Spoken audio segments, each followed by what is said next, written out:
Hello, hello, welcome back to Dance Chamber Ballet Shorts. I've got Mariana, my helper today.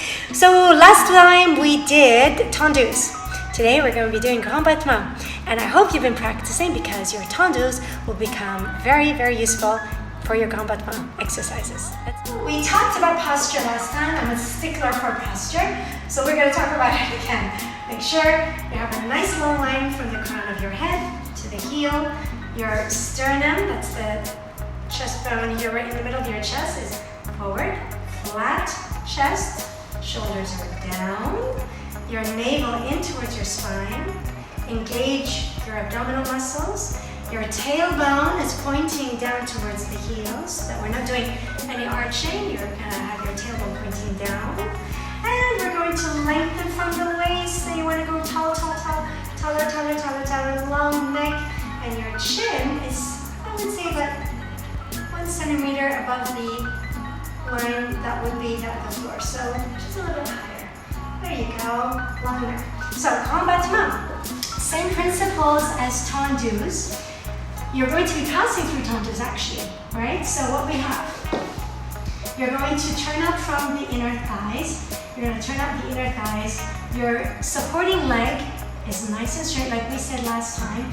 A good supporting leg is going to help you do the exercise in a stable manner. You're going to lead with the heel of your foot brushing through the floor as if you're doing a tendu, right? So you don't want to sickle your foot. You want to, once you finish pointing your foot, your toe dips towards the floor.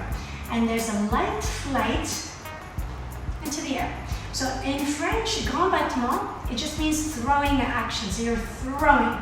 But nonetheless, even though you're throwing, it's a controlled action, right? So you want to make sure you nice turn out, engage your inner thighs, lead with the heel, and you throw.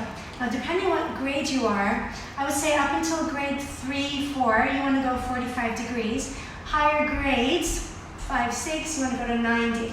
Okay? There's no need to go high unless you're doing the exercise properly. So don't compromise height for good technique. So if you're unable to reach this height of 90 degrees and maintaining good form, don't do it. Stick to 45, okay? So you go back to 5th position or 3rd for lower grades. Grand battement, leading with the heel, turn out the thigh, stabilize square hips, and light flight into the air here. Toes pointing down towards the floor. So point that toe down. Keep that heel up towards the sky. And relax the balls of your feet. Relax the balls of your feet. Come back. So this is your grand battement en avant. Grand battement, décoté à la seconde, depending which syllabus genre you're following.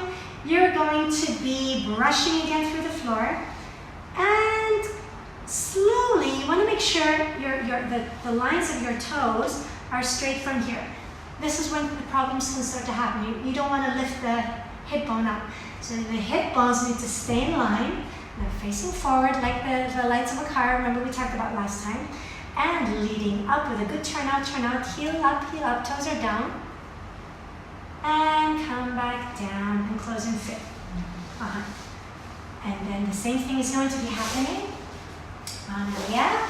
So you want to brush. A lot of people have trouble doing the grand battement en arrière because you lose sight of what's happening behind your body. So what you want to do, the toes, it starts like a tendu. The toes, you make sure they're in line with the heel. The back toe of the working leg is in line with the heel of the stable foot, supporting leg, and you come up.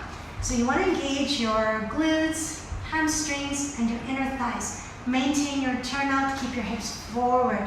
Now, something's happening here, just like a tendu en arrière. Your pelvis is going to tilt slightly forward. But to avoid collapsing your body forward, you need to engage your lower abdominal muscles and your upper back muscles. So this here needs to go squeeze, squeeze, squeeze, squeeze, squeeze, engage, engage, engage, so that you're not dipping your body forward. One more time, close and fit, and keep stable, fully stretch leg, and brush, brush, brush, lift flying through the air, turn out that leg more, wonderful, and close. Good job, Mariana. So why do we do tendus? This gives you a little bit of a tip. Last week when I explained to you about tendus, it will introduce you to the movement of combattement.